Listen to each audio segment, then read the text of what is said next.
अब live in में रहने वाले कपल्स को भी रजिस्ट्रेशन करना होगा। Yes, you heard it right. So Assam state assembly में भी यूसीसी बिल टेबल हो चुका है। थर्ड एनडीए गवर्नमेंट बनने के कुछ ही हफ्तों बाद असम के parliamentary affairs minister Atul Bora ने विधानसभा में Assam uniform civil code bill 2026 पेश कर दिया है। इससे असम के लोगों की लाइफ में क्या बदल जाएगा? Let's quickly decode. सो इस बिल में पॉलीगैमी यानी कि एक से ज्यादा शादी करने पर पूरी तरह से रोक लगाने की बात कही गई है।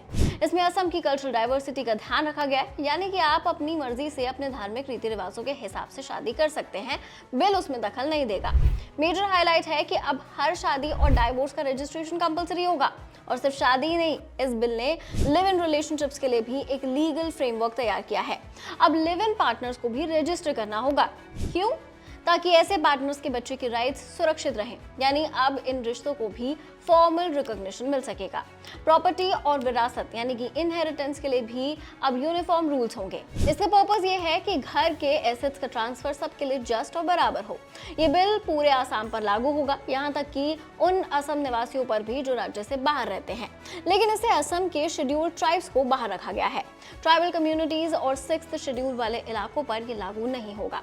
कांग्रेस और बाकी ऑपोजिशन पार्टीज तो इसे अपोज कर रहे हैं। उनका कहना है कि इतने बड़े बिल को टेबल करने से पहले वाइड कंसल्टेशन होना चाहिए था। अगर ये बिल पास हो जाता है तो असम, गुजरात और उत्तराखंड के बाद तीसरा राज्य होगा यूसीसी लागू करने वाला। आपको क्या लगता है इस बिल पर? आप क्या सोचते हैं? Comment down.